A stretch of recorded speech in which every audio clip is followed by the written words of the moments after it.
Dear students, ഈ short വീഡിയോയിലൂടെ നമ്മൾ ഡിസ്കസ് ചെയ്യുന്നത് methods of capital budgeting or evaluation of investment proposals or investment appraisal techniques, ഇങ്ങനെ വിവിധ രീതിയിൽ നമ്മൾ അറിയപ്പെടുന്ന കുറച്ച് ടെക്നിക്സിനെ കുറിച്ചാണ്, ഈ മെത്തേഡ്സിനെ കുറിച്ചാണ്. ക്ലിയർ?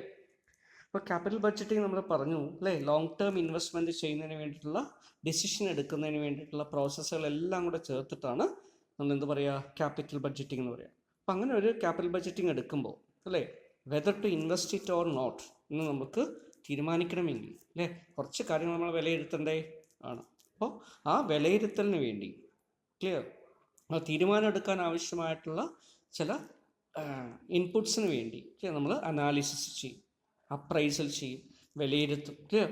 അതിന് വേണ്ടി ഉപയോഗിക്കുന്ന ടെക്നിക്കുകളാണ്, മെത്തേഡ്സാണ് ക്യാപിറ്റൽ ബഡ്ജറ്റിംഗ് മെത്തേഡ്സ്, അല്ലെങ്കിൽ ക്യാപിറ്റൽ ബഡ്ജറ്റിംഗ് ടെക്നിക്സ്, അല്ലെങ്കിൽ ഇൻവെസ്റ്റ്മെൻറ്റ് അപ്രൈസൽ ടെക്നിക്സ് എന്നുള്ള പേരിൽ അറിയപ്പെടുന്നു.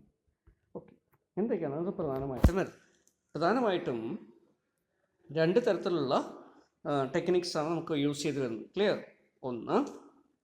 ഒന്നാമത്തെ കാറ്റഗറി എന്ന് പറയുന്നത് ട്രഡീഷണൽ മെത്തേഡ്സാണ്. രണ്ടാമത്തെ കാറ്റഗറി എന്ന് പറയുന്നത് മോഡേൺ മെത്തേഡ്സാണ്. ക്ലിയർ? ഇപ്പോൾ ട്രഡീഷണൽ മെത്തേഡ്സ് ഉണ്ട്, മോഡേൺ മെത്തേഡ്സ് ഉണ്ട്. ക്ലിയർ? ട്രഡീഷണൽ മെത്തേഡ്സിനെ നമ്മൾ എന്ത് പറയുന്നു, നോൺ ഡിസ്കൗണ്ടിങ് മെത്തേഡ് എന്ന് പറയും. Clear? Non discounting method. Clear? അപ്പോൾ മോഡേൺ മെത്തേഡിന് എന്ത് പേര് പറയും, ഡിസ്കൗണ്ടഡ് മെത്തേഡ്സ് അല്ലെങ്കിൽ ഡിസ്കൗണ്ടിങ് മെത്തേഡ്സ് എന്ന് പറയും. ക്ലിയർ? മോഡേൺ മെത്തേഡ്, ട്രഡീഷണൽ മെത്തേഡ്സിന് നമ്മൾ non time value adjusted methods എന്ന് പറയും. മോഡേൺ മെത്തേഡ്സിന് എന്ത് പറയും, that is time adjusted methods എന്ന് പറയും. ക്ലിയർ? ഇപ്പോൾ ഇവിടെ ടൈം വാല്യൂ കാൽക്കുലേറ്റ് ചെയ്യുന്ന മെത്തേഡാണ് മോഡേൺ മെത്തേഡ്സ്. ഡിസ്കൗണ്ടിങ് അതിൽ ചെയ്യുന്നതുകൊണ്ട് അതിൻ്റെ ഡിസ്കൗണ്ടിങ് മെത്തേഡ്സ് എന്ന് പറയുന്നു. Clear?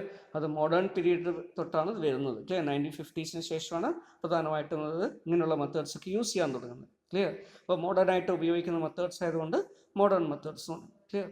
Traditional methods non discounting ആണ്, നോൺ ടൈം അഡ്ജസ്റ്റഡ് ആണ്, അല്ലെങ്കിൽ അൺഅഡ്ജസ്റ്റഡ് എന്ന് പറയും. ക്ലിയർ? അൺടൈം അഡ്ജസ്റ്റഡ് എന്ന് പറയും. ഓക്കെ, അതല്ലെങ്കിൽ ഇത് ക്ലാസിക്കലാണ്. ഓക്കെ, ഇങ്ങനെയുള്ള പ്രധാനപ്പെട്ട മെത്തേഡ്സിനെ കുറിച്ചാണ് പഠിക്കുന്നത്. ഓക്കെ, ഇതിൽ കൊടുത്തിരിക്കുന്നത് നോക്കൂ. ഒന്നാമത്തെ മെത്തേഡ് എന്ന് പറയുന്നത് പേ back period method or pay out method or pay of method എന്നുള്ള പേരുകളിലൊക്കെ അറിയപ്പെടുന്നു. പേ ബാക്ക് എന്ന് പറയും, പേ ഔട്ട് എന്ന് പറയും, പേ ഓഫ് മെത്തേഡ് PBP എന്നാണ് അതിന് പറയാം. ക്ലിയർ?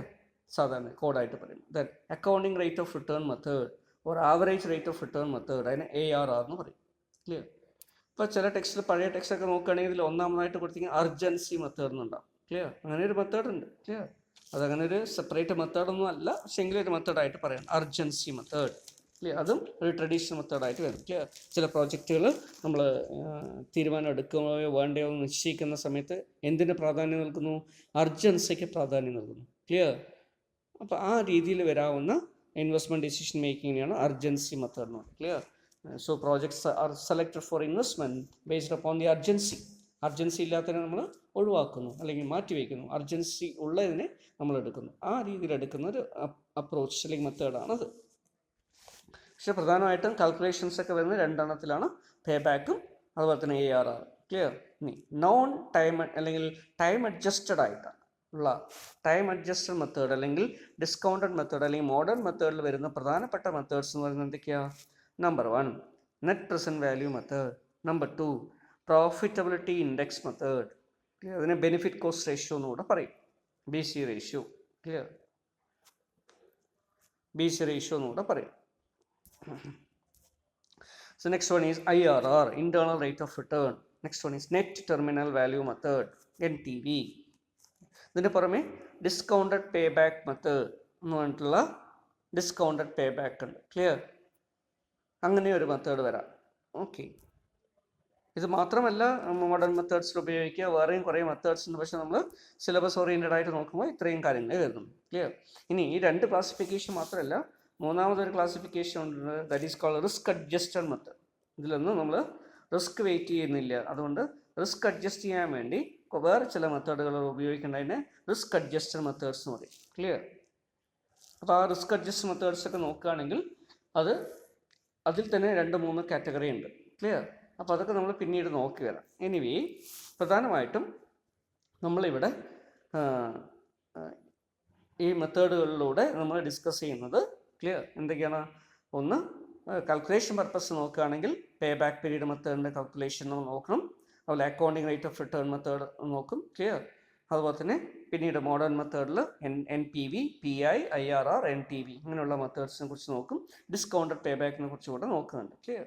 അപ്പോൾ ഇതൊക്കെ നോക്കും. ക്ലിയർ? ഇനി ടൈം അഡ്ജസ്റ്റ് റിസ്ക് അഡ്ജസ്റ്റ് മെത്തേഡിനെ കുറിച്ച് ഞാൻ പറഞ്ഞു. അപ്പോൾ അത് വരുന്ന സമയത്ത് അതിനെക്കുറിച്ച് നോക്കും. ഓക്കെ. ഇതിൻ്റെ ഏറ്റവും പ്രധാനപ്പെട്ട സവിശേഷത എന്ന് പറയുന്നത് ഈ ട്രഡീഷണൽ മെത്തേഡ്സ് നമ്മൾ എന്തെടുക്കുന്നില്ല? ടൈം വാല്യൂ കാൽക്കുലേറ്റ് ചെയ്യുന്നില്ല. ക്ലിയർ? ടൈം വാല്യൂ നമ്മൾ എടുക്കുന്നില്ല. പകരം എന്ത് ചെയ്യുന്നു? എന്താണോ വാല്യൂ അതിനെ അതേ രീതിയിൽ എടുക്കുന്നു. ക്ലിയർ? അതുകൊണ്ട് നോൺ ടൈം അഡ്ജസ്റ്റഡ് ആണ്, ടൈം വാല്യൂ കാൽക്കുലേറ്റ് ചെയ്യാത്ത മെത്തേഡാണ്. ക്ലിയർ? അതാണ് ഇതിൻ്റെ ഒരു പ്രത്യേകത. ഇനി വേറൊരു പ്രത്യേകത നമ്മൾ നോക്കുകയാണെങ്കിൽ ഈ മെത്തേഡിൽ ഇവിടെ എല്ലാം എന്തെടുക്കുന്നുണ്ട്? ടൈം വാല്യൂ കൺസിഡർ ചെയ്യുന്നുണ്ട്. ക്ലിയർ?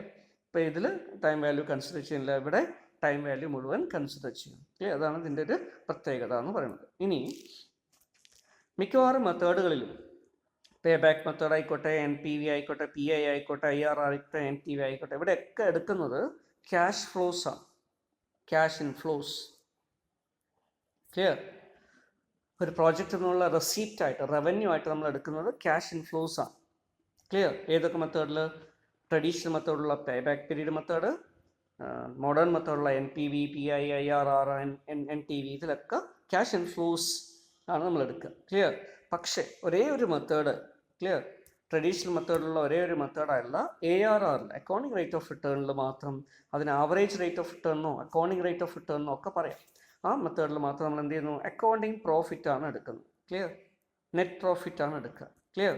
സോ അവിടെ ക്യാഷ് ഇൻഫ്ലോസ് അല്ല റവന്യൂ ആയിട്ട് എടുക്കുക, പകരം net profits from profit and loss account will be taken. Clear? For calculation purpose, for comparison purpose. Okay. So that is a distinctive feature of ARR method. അപ്പോൾ ചിലപ്പോൾ പരീക്ഷയ്ക്ക് അല്ലേ നമുക്ക് അറിഞ്ഞിരിക്കേണ്ട ഒരു കാര്യമാണ് ഏത് മെത്തേഡിലാണ് അക്കൗണ്ടിങ് പ്രോഫിറ്റ് നമ്മൾ ഉപയോഗിക്കുന്നത് വെച്ചാൽ ARR മാത്രമാണ്. അല്ലെങ്കിൽ അക്കൗണ്ടിങ് പ്രോഫിറ്റ് ഉപയോഗിച്ച് ക്യാപിറ്റൽ അപ്രൈസൽ ചെയ്യുന്ന അല്ലെങ്കിൽ ഇൻവെസ്റ്റ്മെൻറ്റ് അപ്രൈസൽ ചെയ്യുന്ന, ക്യാപിറ്റൽ ബഡ്ജറ്റിംഗ് ചെയ്യുന്ന ഒരേ ഒരു മെത്തേഡാണ് ARR. ഓക്കെ.